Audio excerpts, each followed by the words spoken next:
nomine Patris et Filii et Spiritus Sancti. Amen. Salve fratres, te iterum videre Patris allegro, veritas liberabit vos. Saya mau mengajak kita malam ini membahas tentang satu hal sebagaimana yang dijelaskan oleh yang dielaborasi secara bagus oleh seseorang apologet bernama Philip Campbell. Dia itu menegaskan bahwa sesuai dengan karya siapa ini? Karya seorang imam Katolik yang bernama Theobald Baer.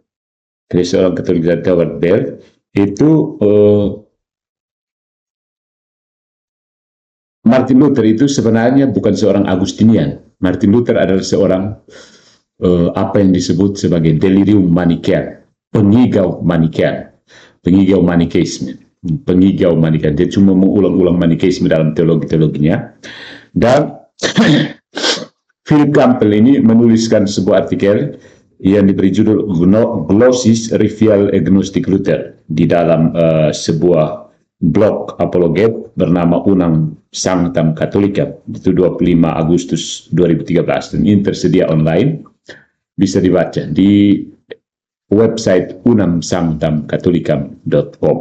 Oke, jadi apa maksudnya Glossis Rivial Agnostic Luther? Bahwa glossary atau catatan pinggir itu mengungkapkan bahwa Luther adalah seorang gnostik to the core. Jadi maksudnya dulu kebiasaan orang membaca buku itu, ketika buku-buku baca, siapkan dengan pena, jadi ada gagasan yang dia setuju, tapi dia menggaris bawahi, menambah catatan dan seterusnya. Nah, dari catatan-catatan pinggir yang dibuat oleh Luther terhadap buku-buku yang dibacanya, ditemukan bahwa dia sebenarnya bukan seorang Agustinian, tapi seorang agnostik, ya saudara-saudari. Jadi sebenarnya sudah menjadi aksiomatik dalam historiografi reformasi atau revolusi Protestan itu untuk mengusulkan Martin Luther sebagai seorang murid teologi yang sejati dari Santo Agustinus dari Hippo. Ya, lawan patristik yang hebat dari para Manikeis, ya. Dan ini tidak mengherankan mengingat seberapa sering Agustinus dirujuk oleh para reformis untuk menentang dogma-dogma gereja Katolik, ya. Tokoh-tokoh Protestan seperti Calvin dan Cornelius Jansen menjadikan Agustinianisme yang rusak sebagai pusat doktrin mereka. Jadi Calvin itu sebenarnya bentuk kerusakan dari Agustinianisme, Calvinisme, ya. Dan sikap berani Santo Agustinus yang mendukung rahmat atau kasih karunia melawan Pelagian membuat Agustinus menjadi sekutu yang berharga bagi para reformis yang berargumen mendukung hal-hal baru, inovasi doktrin mereka seperti sola fide, predestinasi ganda, dan lain-lain. Nah, ingatlah juga bahwa Martin Luther sendiri adalah seorang biarawan Agustinian, ya, Ordo Sancti Agustini. Oke. Nah, kesarjanaan kontemporer bagaimanapun juga mengungkapkan gambaran yang sangat berlawanan tentang Martin Luther. Jadi jangan terlalu banyak termakan hoax, ya, tentang siapa itu Martin Luther. Jauh dari meminta Agustinus untuk melawan Roma, Martin Luther menunjukkan dirinya menghina doktor besar dari Hippo, uskup agung dari Hippo itu, dan pada kenyataannya Martin Luther adalah seorang pendukung teologi dualis dari Manikeisme. Ya. Pegangannya. Perkembangan ini pertama kali terungkap pada awal abad ke-20, ya, ketika ribuan catatan yang ditulis oleh tangan Luther sendiri ditemukan di pinggiran karya Santo Agustinus, Peter Lombardus, dan yang lainnya. Ya. Gloss atau catatan pinggir ini berasal dari dua periode waktu, yaitu tahun 1506 dan 1516 dan 1535 sampai 1545. Ya, dan dengan demikian mewakili pemikiran Luther yang berkembang dan matang. Ya. Tetapi gloss tersebut tidak dipelajari dan disusun secara sistematis sampai pertengahan abad di bawah arahan seorang imam Katolik Jerman yang bernama Theobald Baer, yang lahir hidup di antara tahun 1902 sampai tahun 2000, salah satu sarjana terkemuka tentang Martin Luther yang selama 35 tahun bekerja pada pencetus heresi besar Protestantisme ini. Dan karena karyanya itu, Theobald Beer memenangkan penghargaan Kardinal Ratzinger dan Hans Urs von Balthasar dan banyak penghargaan lainnya. Bertahun-tahun yang melelahkan, Pastor Beer ini, dalam mensistematisasikan dan menerbitkan gloss catatan pinggir dari Luther ini menjadi publik pada tahun 1980 dengan penerbitan buku Beer setebal 580 halaman berjudul Der Fröhliche Wechsel und Streit. Nah, ini bukunya. Der Fröhliche Wechsel und Streit. Yeah, this one. Karya dari Theobald Beer. Ya. Bisa yang mau pesan bisa baca, tapi dalam bahasa Jerman. Kayak ini tidak mungkin diterima ke bahasa Indonesia. Orang mau capek-capek itu yang membuka kebohongan seperti ini akan dibiarkan saja. Siapa yang tahu belajar bahasa Jerman silahkan baca. Tapi para pembaca bahasa Jerman sudah menunjukkan kepada kita ya. Oke. That's the book. Der Fröhliche Wechsel und Streit. Sesuatu apakah pokoknya itu. Grundlegung aus der Theologie der Luther. Luther kenal orang Jerman ya. Saya dulu belajar bahasa Jerman sepotong-sepotong saja. Oke. Jadi bagaimana dengan buku ini? Karya Beer yang kita sebutkan tadi, kita lihat tadi, itu menunjukkan seorang Luther yang tidak terpikat dengan Santo Agustinus, tetapi sangat memusuhi Santo Agustinus. Ya, faktanya, permusuhan ini kadang-kadang mengasumsikan nada gnostik, menjelaskan banyak kritik Luther selanjutnya terhadap Aristotelianisme dan skolastisisme. Ya, tentang karya Beer, Kardinal Ratzinger yang kemudian menjadi Paus Benediktus ke-16 itu menulis kepada sang penulis tersebut, si Beer, seperti ini. Pengaruh Neoplatonisme, sastra pseudo-hermetis, dan gnosis yang Anda tunjukkan digunakan pada Luther memberikan cahaya yang sama sekali baru pada polemiknya terhadap filsafat Yunani dan skolastisisme. Dengan cara yang baru dan signifikan, Anda juga mengeksplorasi sampai ke kedalaman titik sentral perbedaan-perbedaan yang dapat ditemukan dalam kristologi dan doktrin Tritunggalnya. Bagaimana elemen-elemen penting dari pemikiran Luther ini bisa hilang, ya, tidak nampak pada Lutheran masa kini? Theobald Beer menunjukkan bahwa apa yang sekarang kita kenal sebagai Lutheranisme sebenarnya adalah pemikiran penerus dari Luther, yaitu Philip Melanchthon. Ya. Meskipun dia adalah penafsir dan advokat Luther, Melanchthon tetap menyimpang dari Luther dalam beberapa poin penting. Ya. Tidak seperti Luther, Melanchthon ini menganggap para bapak gereja, terutama Agustinus, dalam tingkat penghormatan tertentu, mengakui kegunaan filsafat dalam studi teologis, dan cenderung ke arah rasionalisme tertentu yang menurut Luther justru cukup mengganggu. Ya. Melanchthon menggunakan ini untuk melayani perjuangan Luther, berfungsi untuk memoderasi Lutheranisme abad ke-16 terakhir terhadap beberapa posisi Luther yang lebih ekstrim. Ya. Dan sering dinyatakan bahwa tidak ada orang Lutheran modern yang mau boro-boro tertangkap mati di dalam air, mati tenggelam, yang mau menegaskan beberapa hal yang dikatakan oleh Martin Luther. Ya, Melanchthon adalah contoh yang baik dari hal yang ini. Yang setelah kematian Luther mengatakan bahwa Luther itu dilumpuhkan dengan delirium Manichean. Jadi Luther itu cacat karena delirium Manichean. Delirium itu maksudnya semacam satu penyakit yang halusinasi dan suka mengigau tentang Manikeisme ini. Ya. Jadi Lutheranisme yang kita kenal hari ini adalah pemikiran Luther sebagaimana yang ditafsirkan dan dimodifikasi oleh Philip Melanchthon. Good job, Philip. Ya. Nah, bagaimana dengan delirium Manichean yang dikaitkan Melanchthon dengan Luther? How? Salah satu contohnya adalah teologi Luther tentang penebusan, di mana dia melihat pembalikan esensial dari tatanan ilah. Di kayu salib, iblis harus diberikan 1 jam keilahian, dan saya harus mengaitkan kejahatan kepada Tuhan. Itu dari kutipan berdasarkan penelitian dari Antonio Socci. Nanti kita lihat di biografi catatan terakhir. Tentu saja Luther benar-benar memproyeksikan perjuangannya sendiri dengan Tuhan kepada Kristus, meninggalkan putra dalam hubungan yang benar-benar dualistik dengan Allah Bapa. Ya. Kebencian Luther yang mendalam terhadap Allah ditempatkan pada Kristus yang tidak hanya menanggung hukuman karena dosa, menurut teologi Katolik, tetapi juga rasa bersalah atas dosa itu sendiri. Luther menulis bahwa Kristus tidak hanya mengambil kondisi manusia secara umum, tetapi tunduk kepada iblis.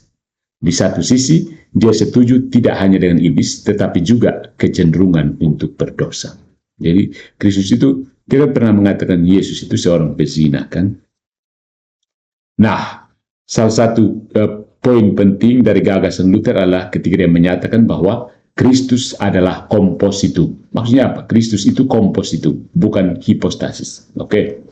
Dalam Gloss, catatan pinggir Luther, dia menyebut Kristus bukan sebagai pribadi atau hipostasis, tetapi sebagai kompositum, sebuah komposisi. Ya, ini perlu karena dia menegaskan bahwa keilahian dan yang jahat hidup berdampingan di dalam Kristus. Kristus adalah komposisi antara kemanusiaan dan keilahian. Ya. Di sini Luther menentang konsep tradisional tentang hipostasis pribadi tunggal yang akan dia lawan sepanjang hidupnya. Ini adalah titik perbedaan besar antara Luther dan Melanchthon. Setelah kematian Luther, Melanchthon menyatakan rumusan yang harus ditolak adalah Kristus terdiri dari dua kodrat dan Kristus adalah buah penciptaan.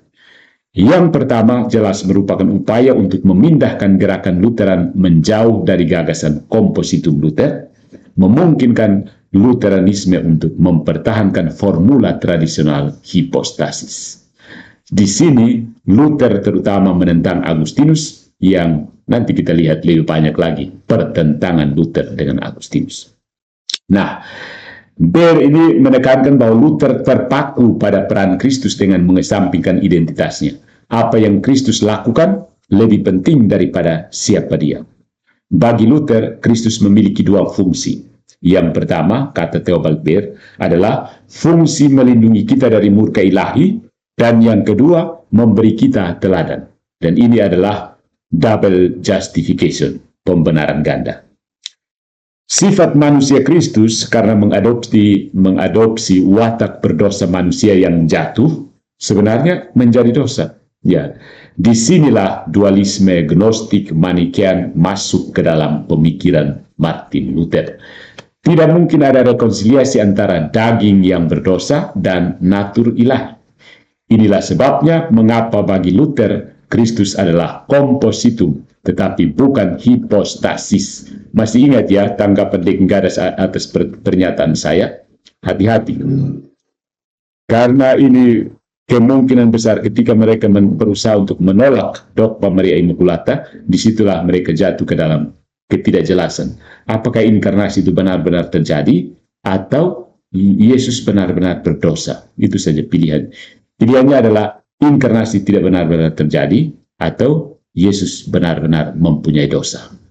Pilihan yang sulit, tapi bukan dilema untuk orang Katolik. Nah, ini juga mengarah ke akar hubungan antara iman dan perbuatan. Ya, perbuatan yang berkaitan dengan manusia luar, daging, tidak dapat memiliki pengaruh atau relevansi dengan manusia batin, roh yang dihidupkan oleh iman. Ingatlah, bahkan dalam kasih karunia, daging masih jahat. Kristus hanya melindungi orang berdosa dari hukuman. Dengan demikian, ada dikotomi permanen antara iman dan perbuatan. Nah, terhadap pernyataan ini, partai-partai Katolik di Diet Augsburg melawan dengan rumus dari Santo Paulus yang terkenal, iman bekerja melalui kasih. Galatia bab 5 ayat 6. Yang tentu saja mengajarkan penyatuan iman dan perbuatan dan pahala perbuatan yang dilakukan dalam iman. Luther tidak pernah memiliki penjelasan yang memuaskan untuk argumen-argumen ini. Lebih memilih mundur ke tulisan-tulisan Gnostik Hermes Trismegistus Ya, ada tulisan Hermes, tulisan kaum Gnostik yang bernama Trismegistus untuk melawan iman dan perbuatan. Di Augsburg misalnya, Luther menanggapi kutipan dari Galatia ini dengan mengatakan seperti ini. Hubungan antara Allah dan manusia adalah seperti garis yang disentuh oleh bola. Bola hanya pernah bertemu garis pada satu titik, dan tepat pada titik inilah Kristus berada. Kita selalu berada di jalan yang sama, tetapi bola hanya pernah menyentuh kita pada satu titik. Ya. Ini diambil langsung dari Hermes Trismegistus yang menulis, Tuhan adalah lingkup yang tak terbatas, yang pusatnya ada di mana-mana. Tuhan adalah bola dengan keliling sebanyak titiknya. Dalam salah satu gloss, catatan pinggir tentang Injil Yohanes, Luther mengomentari pernyataan Kristus, sebelum Abraham ada, aku ada, dengan mengatakan seperti ini. Inilah yang terjadi dalam segala nama mengenai accidents, tetapi bukan substansi. Kristus tidak berkata, sebelum Abraham ada, aku adalah Kristus. Dia berkata dengan sederhana, aku ada. Jadi dengan kata lain, dia memperkenalkan perbedaan antara substansi dan accidents. Ke dalam pribadi Kristus, melihat keilahian dalam kompositum sebagai substansi dan kemanusiaan sebagai accidents saja. Ya, jadi kompositum ini terdiri dari substansinya adalah ilahi dan accidents-nya adalah manusia. Good job, Martin Luther. Metafisika dari Martin Luther.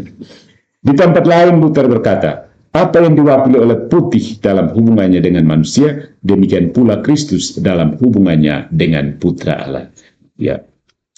Kemanusiaan Kristus tidak diperlukan bagi pribadi Kristus. Itu hanya kebetulan, hanya accidents. Ya. Itulah sebabnya dia dapat mengasumsikan watak dasar dosa tanpa merusak keilahiannya. Ini mendorong pemikiran Luther sangat dekat dengan dualisme gnostik, jika tidak sepenuhnya melampaui batas-batas itu. Jadi ini saya langsung teringat kepada mengapa mereka begitu menolak Maria dan menjelaskan bagaimana Yesus secara simsalabim tidak sama sekali bisa menjadi manusia tanpa menjadi manusia. Yesus bisa menjadi manusia tanpa menjadi manusia, aneh kan? Nah, ini berarti bahwa ada sesuatu yang secara fundamental lebih dalam dari keberatan Luther terhadap gereja Katolik, selain penggunaan indulgensi, penyalahgunaan indulgensi, atau kesalahpahaman kecil lainnya.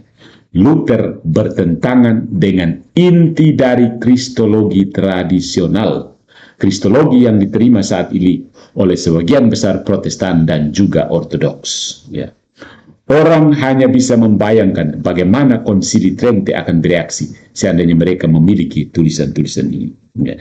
Delirium Manichean yang mengerikan inilah sebabnya mengapa Melanchthon berusaha keras untuk membentuk kembali Lutheranisme dalam versi yang lebih sesuai dengan kristologi tradisional, kristologi historis. Nah, bagaimana Luther dan Agustinus, ya, Santo Agustinus dari Hippo, ya, dan bukan Santo Martin Luther. Di sini kita sampai pada penghinaan Luther terhadap Santo Agustinus, karena Agustinus lebih dari bapak gereja lainnya yang mengartikulasikan pemahaman yang benar tentang Kristus di dalam Tritunggal. Dalam De Trinitate, Agustinus menulis, dikatakan bahwa Bapa yang tidak kelihatan dipersatukan dengan Putra yang tidak terlihat dengannya, mengutus Putra yang sama dan membuat dia kelihatan. Menulis pada tahun 1509, Luther mencoret-coret dengan sinis di pinggir buku tersebut. Lihat, ini kesimpulan yang aneh. Luther tidak dapat menerima misi antar Trinitarian karena fungsi mendasar Kristus sebagai tempat berlindung dari murka ilahi. Luther tahu Kristus memiliki dua kodrat, tetapi memandangnya secara terus-menerus dalam pertentangan. Ya. Pertentangan ini terus meluas bahkan ke gereja. Karena kodrat manusia seperti itu tidak berpartisipasi dalam kodrat ilahi, begitu pula gereja. Ya. Maka kamu bisa mendengarkan seseorang, ya kebanyakan orang Protestan mengatakan gereja itu tidak penting, begitu. Itu karena seperti ini. Luther menulis, gereja adalah tubuh eksternal tetapi tidak berpartisipasi dalam kodrat ilahi. Melanchthon membalas dengan mendiktekan pribadi Kristus diutus ke dalam gereja untuk membawanya Injil dari hati Bapa yang kekal. Ada penetrasi sejati keilahian ke dalam kemanusiaan dalam Melanchthon, yang mana pandangan Manikian Luther tidak pernah bisa mengizinkan untuk mengakuinya. Luther melangkah lebih jauh dengan menyangkali kodrat manusia Kristus memiliki bagian dalam penebusan. Kristus bekerja untuk keselamatan kita, tetapi tanpa kerjasama dari kodrat manusia. Kata Luther, natur manusia begitu rusak yang tidak dapat ditebus, total depravity, begitu jauh dari keilahian, sehingga bahkan dalam pribadi Kristus tidak dapat digunakan dengan baik. Satu-satunya kegunaan Kristus untuk kemanusiaannya adalah untuk menjadi dosa kita sendiri. Gnostisisme Luther sangat mendalam. Ya. Beer mengutip banyak di tempat lain di mana Luther dalam mengomentari kitab suci mengutip Hermes Trismegistus, ajaran Neo-Pythagorean, dan menggunakan citra gnostik seperti Leviathan atau Titans. Ya.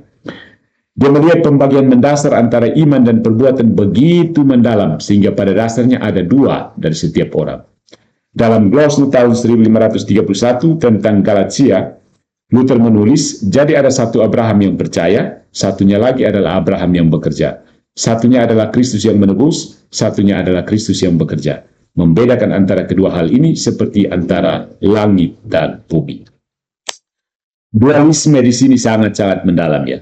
Dan karena alasan ini, Luther secara khusus mencemooh Agustinus yang telah menulis dengan begitu fasih menentang orang-orang Manikian pada zamannya sendiri. Dalam Confessiones misalnya, di mana Agustinus mengkritik konsep dua dewa yang berjuang satu sama lain, Luther menulis di marginnya, di pembatas bukunya itu, ini salah, inilah asal-usul dari semua kesalahan Agustinus. Luther menyerang Agustinus karena menyerang Manikeisme. Nah, inilah sebabnya mengapa Melanchthon pada gilirannya menuduh Luther itu seorang delirium Manichean. Justru karena konsep dua dewa, dua Kristus muncul dalam Luther. Ya. Contoh lain, ketika Agustinus menyerang Porfiri Gnostik dalam De Trinitate buku ke-6, Trinitate 6:11, Luther menjunjung tinggi argumen Porfirius melawan Agustinus. Yang menulis di margin bukunya, istilah pribadi di dalam Tuhan adalah istilah yang umum bagi banyak orang dan menandakan substansi keilahian. Nah, ini sangat bertentangan dengan Agustinus yang berpendapat pada posisi ortodoks bahwa orang pribadi ini tidak mengacu pada substansi Tuhan, tetapi pada perbedaan di dalam dirinya. Jika seseorang merujuk pada substansi Tuhan, dia tidak akan dapat memiliki kepribadian, tidak dapat mengetahui kepribadian Trinitarian, persona Trinitarian, karena dia hanyalah satu substansi. Tuhan itu satu substansi. Ya, pribadi tidak sama dengan substansi.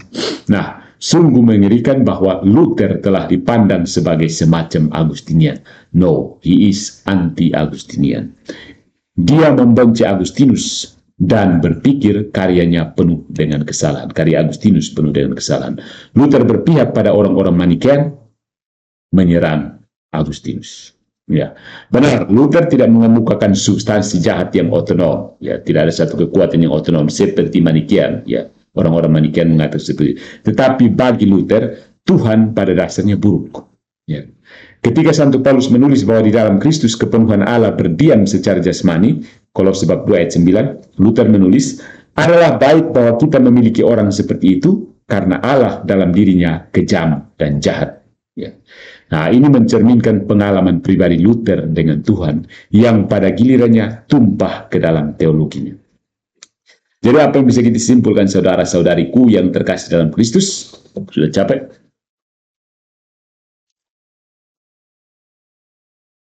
Karya pastor dari Jerman, Theobald Beer, yang menyusun gloss catatan-catatan pinggir dari Martin Luther, mengungkapkan seorang Luther yang dari tahun 1509 sampai 1540-an yakin akan teori kristologis yang sangat heterodoks, yang bahkan orang sesamanya sendiri malu dan mencoba untuk mengabaikannya. Penerapannya terhadap sifat manusia dari Kristus menjadi irelevansi praktis.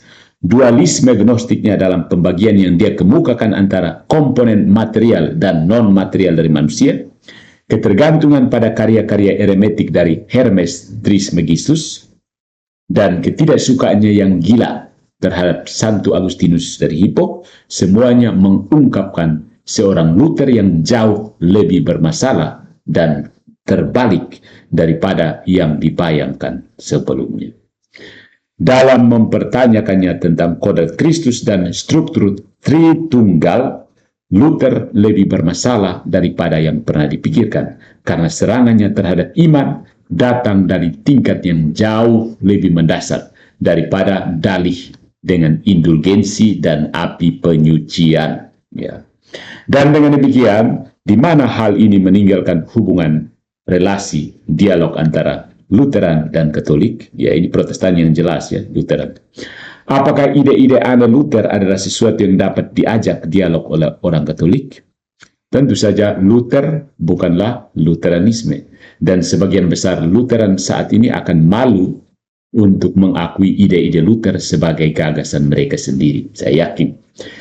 Namun bahkan jika Lutheranisme modern telah menjauhkan diri dari delirium Manikian Luther, tetap benar bahwa cara di mana sesuatu dimulai menentukan arahnya. Tidak heran kalau bicara tentang Maria Immaculata itu yang paling ngotot itu Protestan. Entah kenapa. Ngotot sekali supaya Maria tidak boleh berdosa. Dan Maria tidak boleh tidak berdosa. Amin. Ya. Para sarjana Katolik dan semua umat Katolik yang terlibat dalam upaya Injili atau dialog dengan Lutheran akan melakukannya dengan baik untuk mendidik diri mereka sendiri tentang sisi Martin Luther yang sampai sekarang tetap ambigu ini. Good job, good job, good job. In nomine Patris et Filii et Spiritus Sanctus. Amin.